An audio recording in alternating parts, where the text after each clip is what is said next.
Saya Pendeta Cangkuiva menyapa dari Bandung. Saudara-saudara, tema pada hari ini adalah keluarga adalah miniatur kerajaan Allah. Dan kita akan mengupas firman Tuhan dari Mazmur pasal yang ke-145 ayat 14 sampai 21. Sebelumnya mari kita tundukkan kepala, kita berdoa. Bapa dalam kerajaan surga, pimpinlah setiap kami ya Tuhan, supaya selama pemberitaan firman Tuhan ini sedang berjalan, kami boleh mengalami konsentrasi yang daripada Tuhan. Dan hati kami boleh seperti seorang anak kecil yang haus akan kebenaran. Tuhan pimpin akan pemberitaan firman Tuhan ini, memberkati setiap keluarga di GKMI Gloria Patri. Terima kasih Tuhan, dalam nama Tuhan Yesus kami serahkan seluruh doa ini. Amin.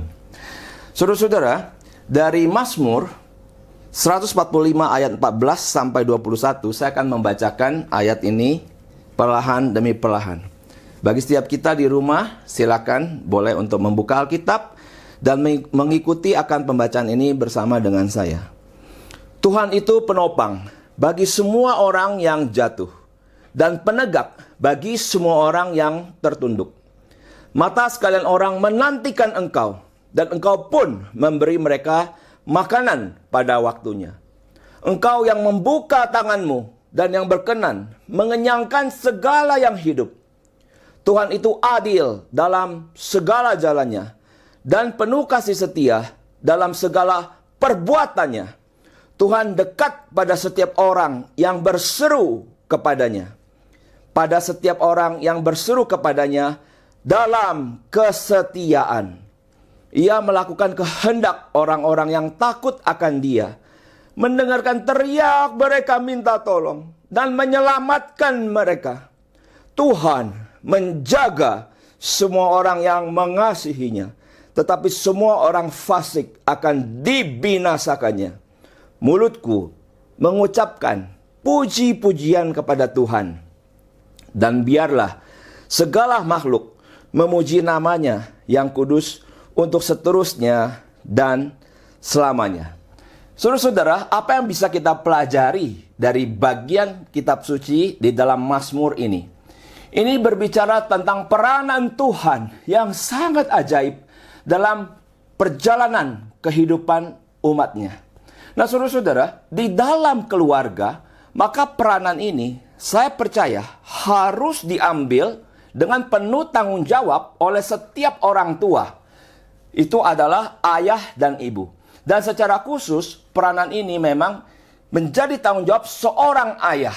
Dia menjalankan peranan seperti Tuhan yang memberikan, nanti ayat-ayat ini saya akan kupas. Peranan apa saja Tuhan itu bagi umat.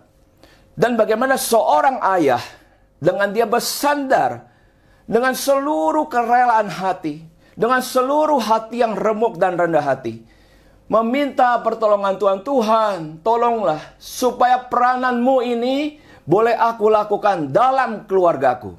Maka tema ini menjadi signifikan. Keluarga adalah miniatur kerajaan Allah. Dalam kerajaan Allah ada Tuhan Yesus yang menjadi raja.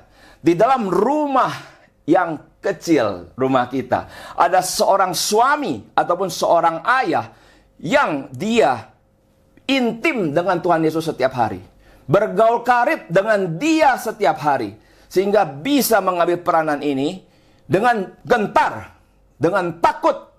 Tetapi jikalau peranan ini dia jalankan dengan baik, seluruh keluarga akan mengalami hal-hal yang indah.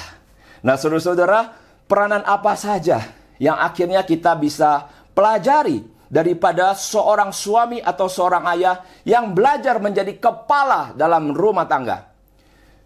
Kristus adalah kepala daripada jemaat. Demikian juga suami adalah kepala daripada istri. Dengan demikian menjadi kepala juga atas seluruh keluarga.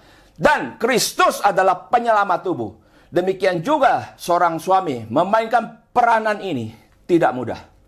Saya sudah menikah 21 tahun dan mengerti peranan ini sungguh hanya bisa dilakukan dengan kita setiap hari berlutut, memohon belas kasihan Tuhan. Jikalau tidak, bukan menjadi kepala yang mengimitasi akan Kristus, tetapi menjadi kepala yang tukang perintah-perintah, kepala yang kasar, kepala yang memperlakukan anggota keluarga semau-maunya. Bukan itu yang kita inginkan.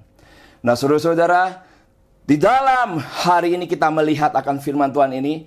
Mari saya ajak kita semua melihat akan apa sih peranan itu satu demi satu. Di situ dikatakan di ayat 14, Tuhan itu penopang bagi semua orang yang jatuh dan penegak bagi semua orang yang tertunduk. Nah, saudara-saudara, ini adalah suatu kehidupan yang kita alami pada hari-hari ini. Pandemi sudah 1,5 tahun, tapi tidak juga berakhir.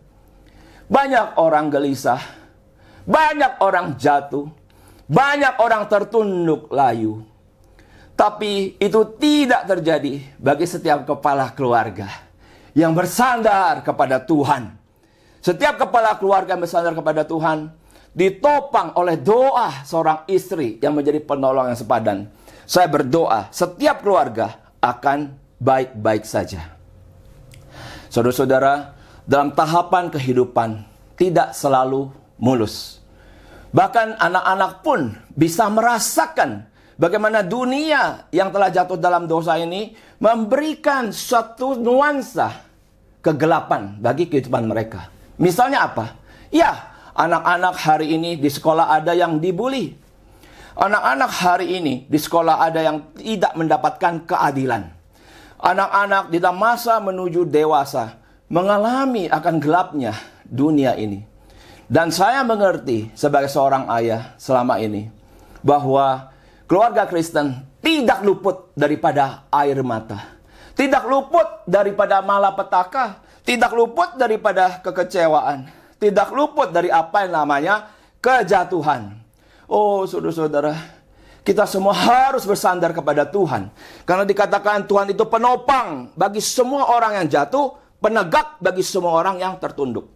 Tapi secara khusus saya ingin menghimbau, mendorong, mengencourage bagi setiap suami, setiap ayah. Ada di mana Anda waktu istri Anda mungkin sedang kecewa? Istri Anda mungkin sedang sedih. Istri Anda sedang mengalami kejadian di mana dia butuh dihibur. Ada di mana Anda saat anak-anak mengalami kegelapan malam? Mereka ada di kamar, masuk mungkin ke situs-situs yang tidak benar. Mereka berkomunikasi dengan orang yang mungkin mereka tidak kenal, yang bisa membahayakan hidup mereka. Ada di mana hari ini para orang tua? Adakah Anda menjadi penopang dan penegak saat anak itu jatuh? Oh, saudara-saudara, dunia ini memang telah menjadi gelap. Hari-hari ini adalah hari-hari yang jahat. Dan kita harus sebagai orang bijaksana menghitung hari-hari ini. Bagaimana kita bisa mengisi hari-hari pandemik ini dengan sesuatu yang baik. Di dalam keluarga kami membangun persahabatan. Ya, saya juga menjadi teladan bagi setiap anggota keluarga, bagi istri dan anak untuk membaca kitab suci setiap hari. Kami ada ngobrol di meja makan, mengupdate semua kejadian yang anak-anak alami. Walaupun ini sekolah dari rumah di masa pandemik, tapi banyak konteks sedang terjadi. Ya, perubahan-perubahan yang terjadi, seringkali mereka juga merasa bosan. Mereka merasa, apa sih hidup ini di dalam rumah terus, 24 jam tidak bisa keluar? Oh, saudara-saudara, banyak yang letih, lesu, bosan, jenuh. Nah, di titik ini, saat ini adalah saat yang paling tepat keluarga seluruhnya bersatu, dan itu dimulai dari seorang suami, seorang ayah yang bersandar kepada Tuhan.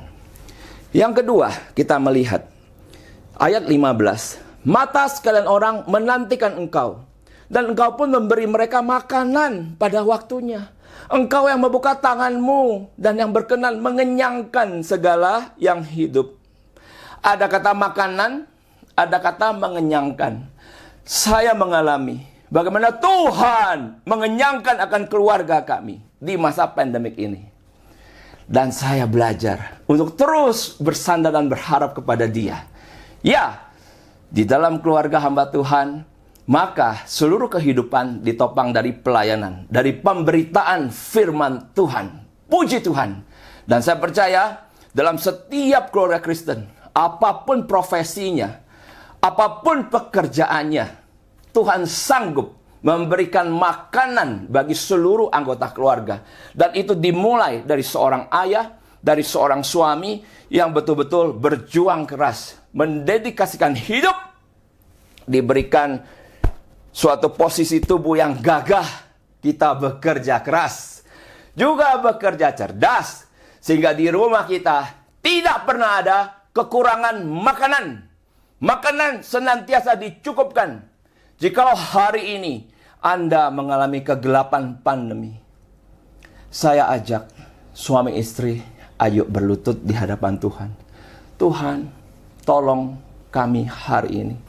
Berikanlah sumber keuangan yang baru, supaya keuangan keluarga ini boleh terjaga dengan pekerjaan-pekerjaan yang kami lakukan dengan tangan kami ini, dengan giat, tidak malas. Setiap orang-orang Kristen harus menjadi orang Kristen yang giat, rajin, bangun pagi, menjaga kesehatan tubuhnya, dan kemudian setiap hari penuh syukur kepada Tuhan. Karena tahu kita menyembah Allah yang hidup, yang senantiasa memperhatikan kehidupan umatnya. Saudara-saudara, peranan ini tidak mudah. Ya, ada suami kasih uang seadanya kepada istri. Minta istri cukupkan segalanya, semuanya, segala sesuatunya dengan apa yang ada. Kelihatannya mungkin rohani, tapi di sisi lain kelihatannya suami ini mungkin tidak mau tahu. Ya, cukupkanlah dengan apa yang ada. Tetapi bagian besar uang yang lain dia pakai untuk hobi, untuk foya-foya, untuk dihabiskan bersama temannya. Oh, saudara-saudaraku, mari kita self-reflection. Adakah keuangan kita hari ini transparan? Suami istri telanjang di hadapan Tuhan? Bukan hanya bersifat fisikal, tetapi juga di dalam masalah keuangan. Ada transparansi. Jika ada kekurangan, adakah suami istri berdoa berlutut memohon pertolongan Tuhan? Atau suami menanggungnya sendirian, sok kuat, padahal menuju kepada kebahayaan. Saya mengerti dari ruang counseling, ada kasus-kasus di mana istri begitu kaget saat rumah harus hilang menjadi jaminan atas pekerjaan sang suami yang terlalu berani, dan kemudian sang suami itu juga tidak concern terhadap usaha yang dia lakukan bersama partnernya, akhirnya ditipu dan hilang. Oh, saudara-saudara, hari ini, masa-masa pandemi ini, kiranya boleh menjadi satu awal bagi setiap kita, suami istri, berlutut lagi, melihat lagi kepada Tuhan, fokus kepada Dia, bergaul karib dengan Dia, dan hal yang paling sederhana, makanan, kita minta kepada Tuhan. Dia Allah yang maha menyediakan. Nah, saudara, yang berikutnya adalah kita melihat Tuhan itu adil dalam segala jalannya dan penuh kasih setia dalam segala perbuatannya. Luar biasa. Saudara-saudara, hari ini kita terus diperkenalkan tentang Allah yang penuh kasih. Allah yang penuh kasih. Kalau Dia kasih, pasti mengampuni. Itu juga dinyatakan kepada banyak orang-orang di Amerika sana, di dunia barat sana, di mana mereka ada apa yang kita sebut LGBT, ada homoseksual, ada gay, ada lesbian, dan berbagai hal penyimpangan seksual. Dan mereka merasa berhak melakukan itu semua. Kenapa? Karena Tuhan itu kasih. Tuhan itu penuh kasih. Apapun yang aku lakukan, Dia pasti mengerti. Dia pasti mengampuni. Oh, saudara-saudara. Tetapi saya mau kasih tahu. Di dalam kitab suci,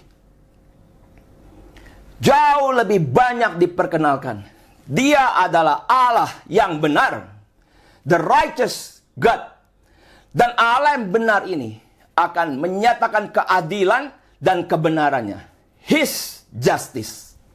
Nah, di dalam hal ini makanya kita boleh mengerti bahwa kitab Yohanes menyatakan karena begitu besar kasih Allah akan dunia ini, sehingga Dia telah mengaruniakan anaknya yang tunggal bagi kita, supaya setiap kita yang percaya kepadanya itu tidak binasa, melainkan beroleh hidup yang kekal. Kasih-Nya harus sejajar dengan keadilannya. Seharusnya Anda dan saya yang masuk kepada penghukuman yang kekal, karena kita semua telah jatuh di dalam dosa. Tapi atas penebusan Tuhan kita Yesus Kristus, Dia taat, bahkan taat sampai mati. Di dalam tuntutan keadilan ada ketaatan. Dalam tuntutan keadilan, orang berdosa harus dihukum, harus dihakimi. Tetapi di dalam belas kasihan Tuhan, ini harus ada penebusan, harus ada penggantian. Siapa yang menggantikan? Siapa yang menebus? Kitab suci secara konsisten menyatakan Tuhan kita Yesus Kristus. Dia sudah mati di atas kayu salib menggantikan Anda dan saya. Jikalau Dia sudah sedemikian menderita, adakah hari ini kita berpikir, oh, saya boleh dosa pornografi.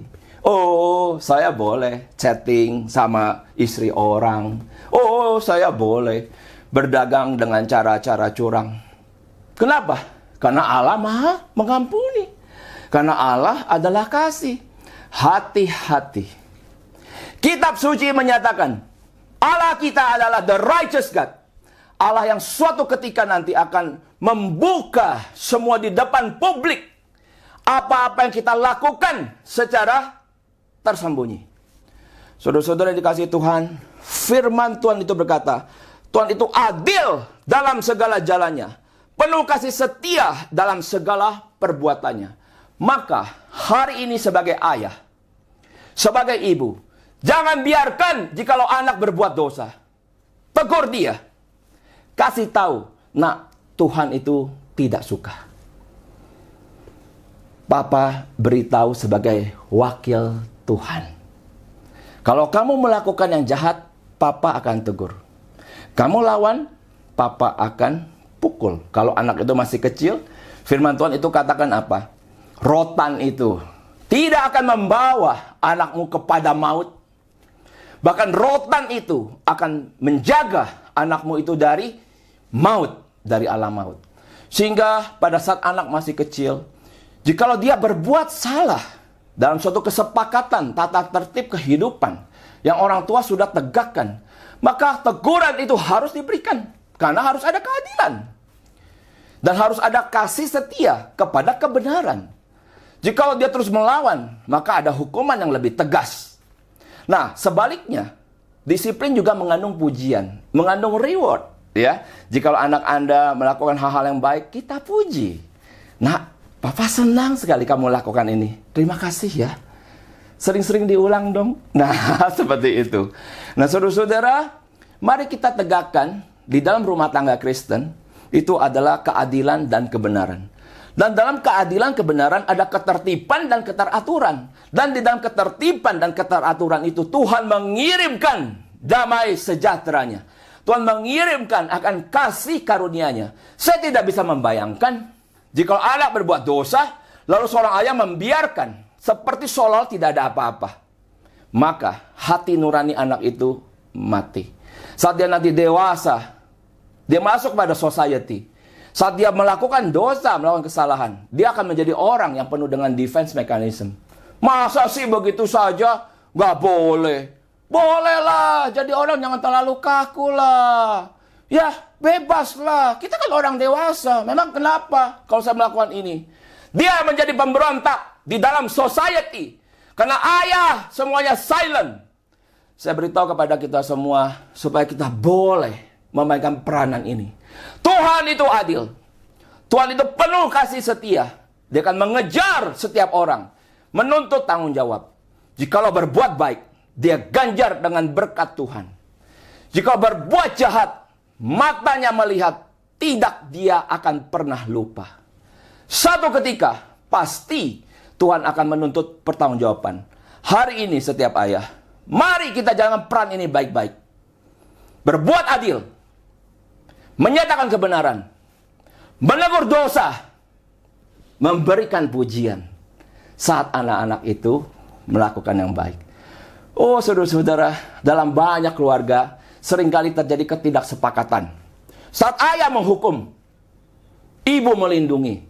Ya, saya tahu itu satu keluarga, ayahnya tidak kasih uang jajan sebagai hukuman. Tapi istrinya ini, ibunya berarti memberikan diam-diam. Begitu ketahuan, wah, ayahnya atau suami ini kepada istri berkata, kok kamu begitu sih? Kan itu sebagai hukuman. Oh, kasihan. Kasihan, nanti lapar. Nanti ini, nanti itu. Nah, di sini hati-hati. Suami istri harus sepakat. Ya, kalau mau menghukum, apa hukumannya yang tepat. Tidak boleh terlalu berat sampai anak itu marah atas hukuman. Tidak boleh terlalu ringan. Cuman diketawa-ketawain aja. Cuman gitu ya hukumannya ya. Wes, gak apa-apa lah. Besok-besok kita langgar lagi aja. Saudara-saudara, tidak mudah bukan menjalankan peran sebagai orang tua. Oleh karena itu, setiap hari kita butuh wisdom daripada Tuhan.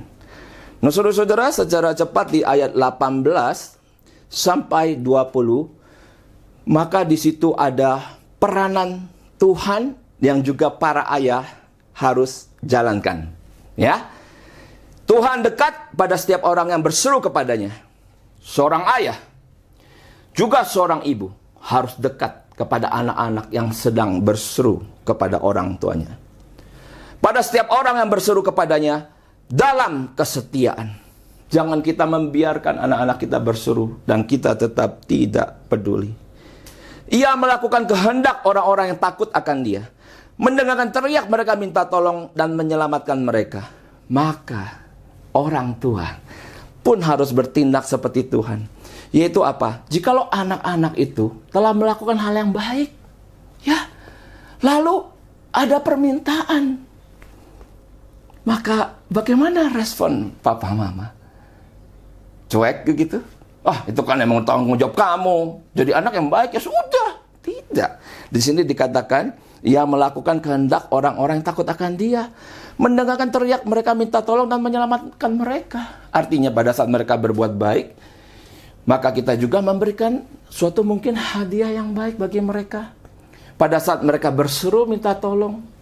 Anak saya pernah datang ke mamanya. Mah, kok aku kayaknya kesepian.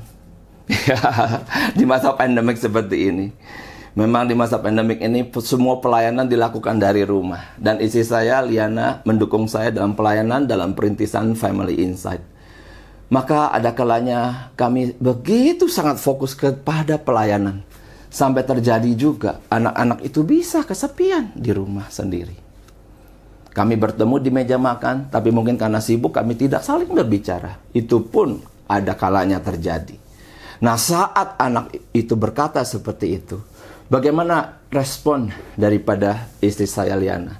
Beberapa kali di dalam Zoom yang harusnya kami tampil berdua, saya berkata kepada istri saya, Liana, kamu temani dulu anak kita.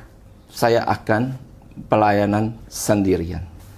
Dan saat saya tampil di hadapan Pak Sutri, saya kasih tahu, ya, anak saya sedang ada sesuatu hal kebutuhan, istri saya sedang mendampingi.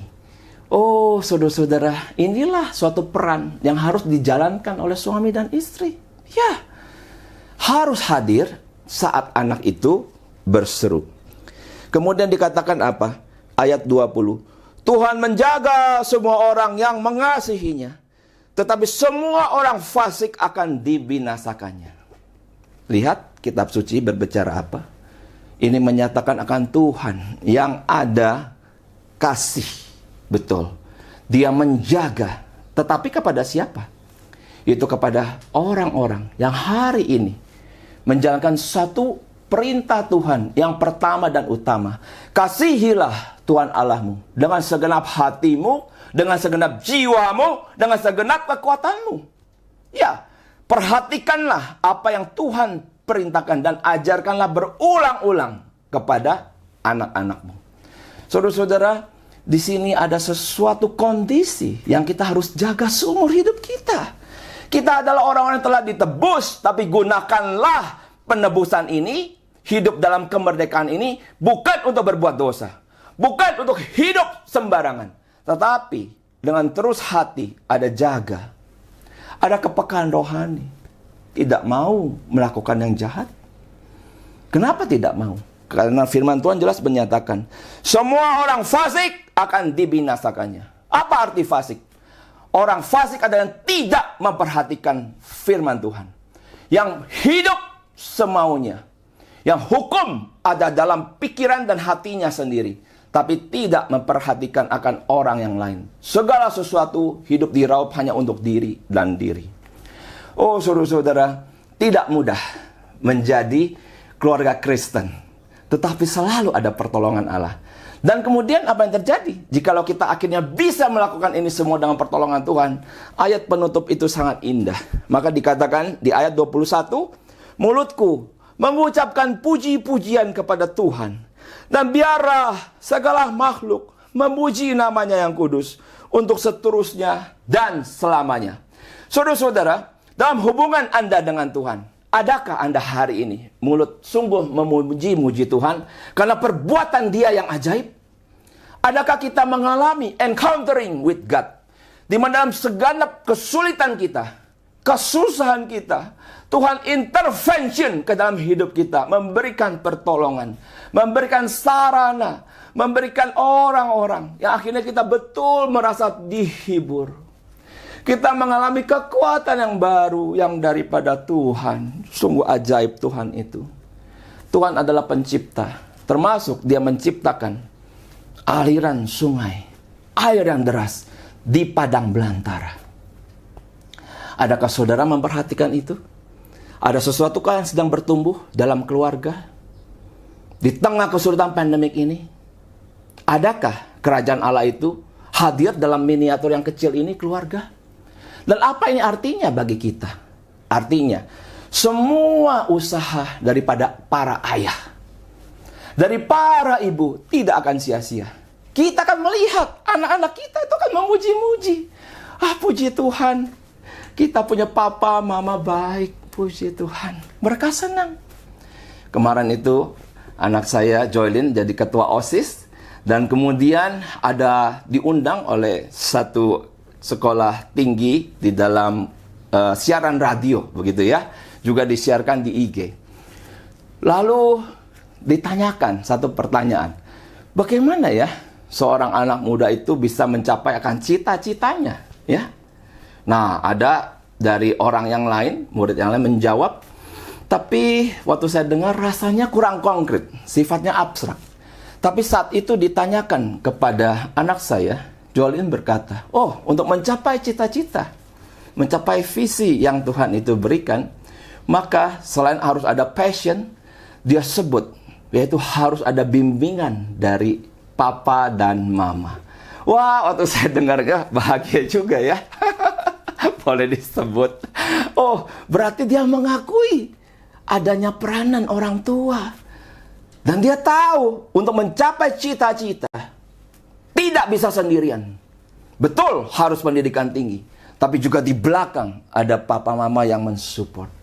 Nah, saudara-saudara, jikalau ini boleh terjadi dalam setiap keluarga Kristen, dikatakan apa? Mulutku mengucapkan puji-pujian kepada Tuhan, dan biarlah segala makhluk memuji namanya yang kudus untuk seterusnya dan selamanya. Dari generasi ke generasi, orang-orang Kristen, anak-anak Tuhan, setiap ayah, setiap ibu, kita punya nama baik. Kita punya sesuatu yang diwariskan kepada keturunan demi keturunan, yaitu warisan iman. Dan iman adalah satu-satunya sarana terhubung kepada Tuhan. Adakah hari ini setiap keluarga Kristen adalah miniatur kerajaan Allah? Kiranya Tuhan menolong setiap kita supaya kita sungguh-sungguh boleh mengalami Tuhan, terutama di masa pandemik ini. Saya akan menutup dengan satu cerita. Bahwa di ruang konseling, saya bertemu dengan orang-orang yang bermasalah. Sudah pasti bermasalah. Kalau tidak kan tidak konseling. Dan di dalam masalah-masalah yang mereka alami, saya perhatikan ada satu kesamaan. Banyak dari mereka tidak ada kehadiran seorang ayah. Sehingga hukum itu seperti tidak ada. Langgar sedikit, gak apa-apa. Langgar lagi, gak apa-apa. Langgar lagi, gak apa-apa.